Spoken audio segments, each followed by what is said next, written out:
네, 저희 글로벌 유니버스를 10분으로 압축해서 전달해드리는 10분의 주식입니다. 네, 오늘 말씀드릴 주제는 지금 전 세계가 주목하고 있는 이벤트죠. 바로 중국의 20차 당대회입니다. 저희 신승훈 연구원 모시고 이야기 나눠보도록 하겠습니다. 10분의 주식 시작합니다. 네, 오늘 말씀 나눌 주제가 지금 전 세계가 주목하고 있는 이벤트입니다. 중국의 20차 당대회인데요. 그 모르시는 분들을 위해서 20차 당대회 한번 설명해 주시죠. 네, 이번 20차 당대에서는 뭐 다들 아시다시피 뭐 시진핑의 3연임을 확정짓는 자리다라고만 알고 계신데 엄밀히 얘기하자고 하면은 중국 공산당의 최고 지도부인 상무위원을 선출하는 자리고요.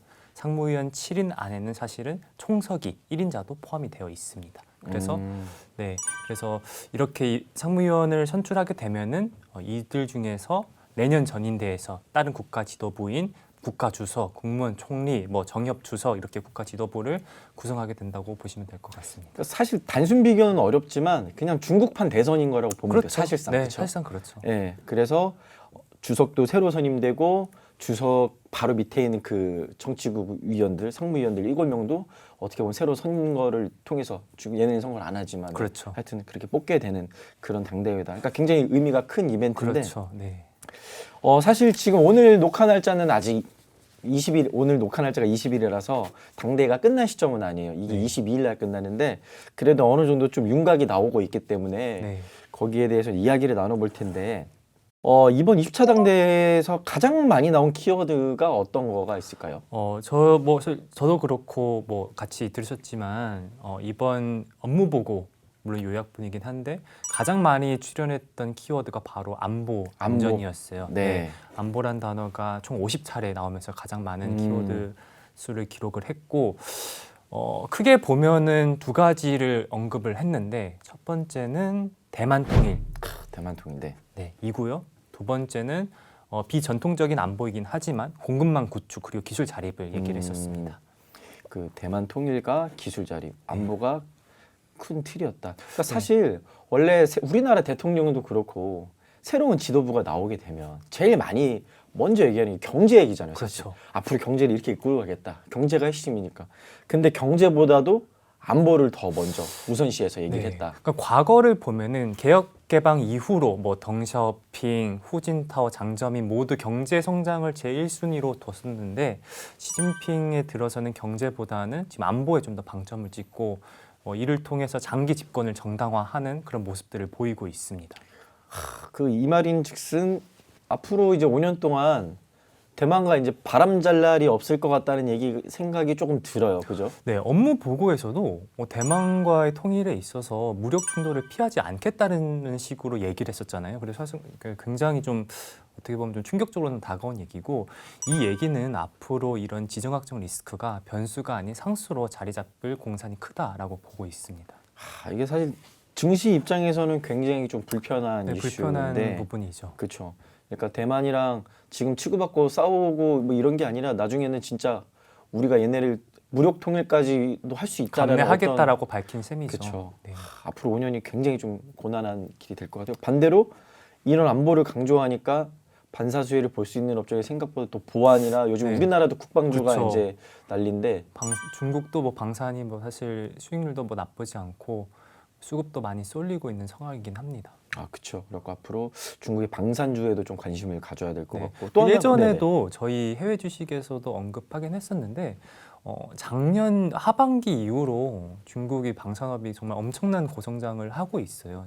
그때도 얘기 드렸던 게 그 계약 부채가 굉장히 많이 늘어났다라고 언급을 했었는데 계약 부채는 어떻게 우리나라로 치면 신규 수주를 볼 수 신규 있죠? 수주를 받으면은 그게 사실은 아직은 용역을 이렇게 제공한 게 아니기 때문에 재무제표상에서는 계약 부채로 잡힙니다. 근데 이게 정말 드라마틱하게 올라가고 있거든요. 그러니까 그 말은 이제 당국으로부터 무기 수주를 엄청나게 받고 있다라고 보시면 될 것 같아요. 그러니까 이제 중국도 그 국방비에 대한 투자를 계속해서 그렇죠. 하고 있는 상황이라고 보면 네. 되겠고 또 하나가 이제 방금 말씀 게 이제 기술 자립인데 네. 기술 자립은 사실 대놓고 말하면 반도체잖아요. 사실은 반도체를 찝어서 얘기를 한 거죠. 물론 반도체라는 그 워딩 자체는 없었긴 한데 뭐 아시다시피 지금 미국이 중국 반도체 가지고 정말 엄청나게 때려대고 있잖아요. 역대급으로. 네, 지금. 역대급으로 저번 하고 주에 있고. 저희 김영태 연구원이랑 얘기도 네, 그때 나눴었는데 그 주제로 얘기를 했었는데 상황이 이렇고 그리고 아시다시피 중국의 이런 반도체 자립이 굉장히 미진한 상황입니다. 대략 자금률이 16.7%라고는 하는데 사실 이조차도 저희 뭐 삼성전자 중국 시안에 팹 있죠. 그리고 SK 하이닉스도 우시에 팹이 있습니다. 이런 것도 포함한 수치예요. 레거시 공정까지 다 들어가 네. 있는 거잖아요. 사실. 그리고 이런 외국 기업들을 제외한 순수 로컬의 자금률은 사실 6%밖에 안 맞아요. 됩니다. 한 자릿수죠. 네. 그런 상황이기 때문에 물론 이렇게 난관을 극복하는 게 쉽진 않겠지만 사활을 걸고 정책 지원을 강화할 것으로 보이고 있습니다. 그러니까 지금 이런 기술 자립은 아까도 말했지만 미국의 장비가 없으면 네, 첨단 공정으로 중국이 업그레이드하기가 굉장히 힘들잖아요. 그렇죠. 물론 갈 수는 있는데 돈과 시간이 굉장히 많이 굉장히 투자되고 소요가 되고 있기 되는데 때문에 쉽지 않다. 그렇고 중국의 반도체 굴기는 하긴 하여튼 쉽지는 않을 거지만 그만큼 정부 지원이 계속 뒤따를 공산이 그렇죠. 크다라고 저희가 최근 뭐 봅니다. 지방 정부에서 선전시도 그렇고 뭐 이제 반도체 강화하는 그런 정책들이 꾸준하게 나오고 있습니다. 그렇죠. 뭐 미국이 때린다고 안 할 수는 없으니까. 안 할 수는 없죠. 네. 네, 계속해서 투자가 일어날 거고. 그다음에 저희가 좀 주목하는 키워드가 또 하나가 있어요. 바로 공동부유 이건데 네. 왜냐하면 이게 사실 공동부유라고 쓰고 이제 가로치고 규제라고 써 있잖아요. 아, 저희가. 그렇죠. 네. 이거는 이거에 대한 코멘트는 없었나요? 사실은 그 전에 앞서서 경제에 대해서 좀 고민을 해봐야 될 게 이번에 경제에 대한 얘기가 별로 없었어요. 과거와 달리 구체적인 경제 성장률 목표치를 제시도 안 했고요. 그냥 막연하게 2035년까지 중진국 수준의 1인당 GDP를 만들겠다라고만 언급했는데 이게 너무나 애매모호한 수치잖아요. 사실 그쵸, 뭐. 제대로 된 뭐 제시를 한 게 아니죠. 계획도 없어 보여. 계획도 네. 없어 보이는데 반면에 공동부유는 또 얘기를 했어요. 네 차례나 언급을 했고 그래서 이를 보면은 전임자들과는 다르게 성장보다는 분배에 좀 더 방점을 찍는 어떻게 보면 예전에 마오쩌둥이 주창했던 그런 공부론과도 좀 궤를 같이 하는 방향으로 가지 않을까라는 생각이 들어요. 근데 문제는 그러면은 지난 2년 동안 중국 증시를 굉장히 괴롭혔었던 이런 규제 이슈가 어떻게 될 거냐인데 장기적으로 보면 유지가 될 것 같습니다. 이제 좀 나눠서 봐야 될 게 부동산 같은 경우에는 작년 디벨로퍼 규제 이후로 8월달 규제 이후로 워낙에 시장이 망가져 있고 아직 반등의 기미가 별로 보이지 않기 때문에 지금 당장은 뭐 디벨로퍼 유동성 지원도 하고 구제금융도 만들고 뭐 실수요자 뭐 진작 같은 정책도 계속 나오고 있죠. 그런데 업황이 턴어라운드 하면은 다시 규제 이런 고삐를 쪼일 가능성은 있다. 그러니까 지금 정책이 내놓은 그 정책들이 나오는 게 부동산 시장이 망가지지 않고 붕괴되지 않을 정도로 내놓는 거지. 이게 장기적으로 과거처럼 뭐 주택이나 아니면 부동산 부양을 통한 경제 성장을 지향할 것이라는 게 굉장히 의지가 보였다고 저는 보고요. 두 번째로는 플랫폼 규제가 사실 투자자들의 굉장히 큰 관심이잖아요. 근데 이렇게 공동부유를 언급했다는 것은 사실은 이런 산업 규제 이념적 기반이 공동부유입니다. 그래서 기대를 많이 하긴 했지만 급격하게 완화가 될 가능성은 좀 비교적 적다고 보여집니다. 어찌됐건 간에 공동부유는 좀 지속이 되는 그런 앞으로의 그림으로 갈 것 5년도 같아요. 네. 성장보다는 약간 분배 쪽과 포커싱이 네. 맞춰진.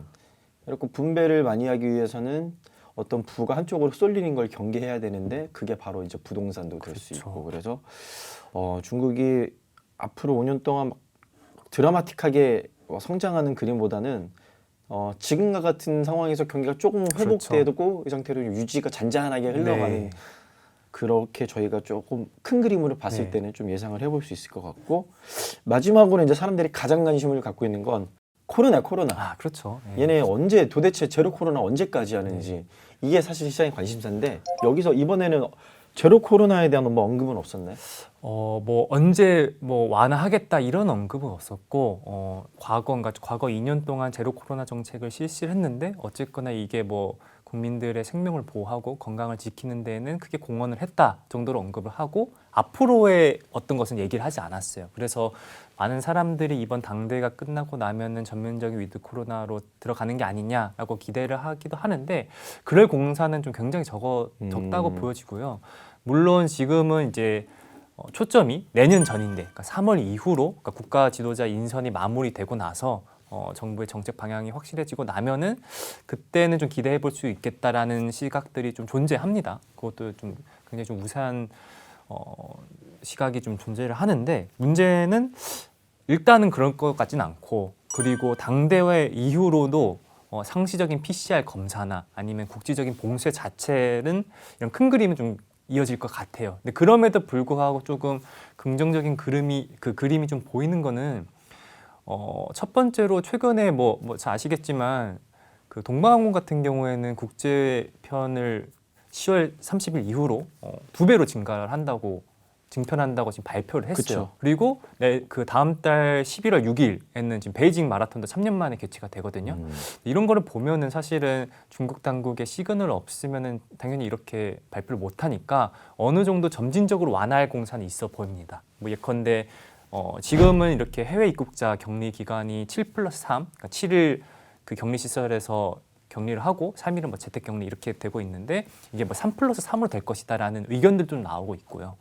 그리고 뭐 지금은 성간 이동이 자유롭지가 않아요. 뭐 공무원들이나 뭐 국가기관에 일하시는 분들이나 교사들이나 이런 분들은 지금 도시 간의 이동도 쉽지 않은 상황이거든요. 근데 이 정도는 조금 완화해 줄 수 있지 않을까라는 의견들이 지금 속속 나오고 있습니다. 그러니까 전반적인 큰 제로 코로나의 틀은 유지가 되는데 그 안에서 세부적인 어떤 변화들이 미시적인 조금씩, 변화는 보이고 있다. 나타날 수 있고 그리고 전면적인 변화를 기대하는 시점은 일단은 새로운 지도부가 네. 경제를 이끌게 되는 확정되는 내년 3월 전인대. 전인대부터 바뀔 가능성이 있다라고 저희가 정리를 해볼 수가 있겠습니다. 네, 지금 뭐 20차 당대회가 이게 방송이 나갈 시점에는 거의 끝나 있을 건데 사실 이 내용들에서 크게 달라져 있을 것 같지는 않습니다.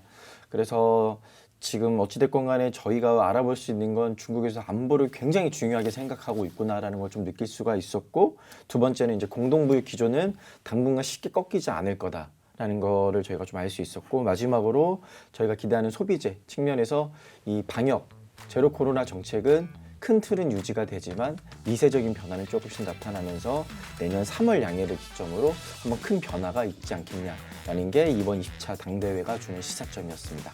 네, 그럼 저희 구호 한번 외쳐보면서 정리할까요? 네. 10분의 주식 레고.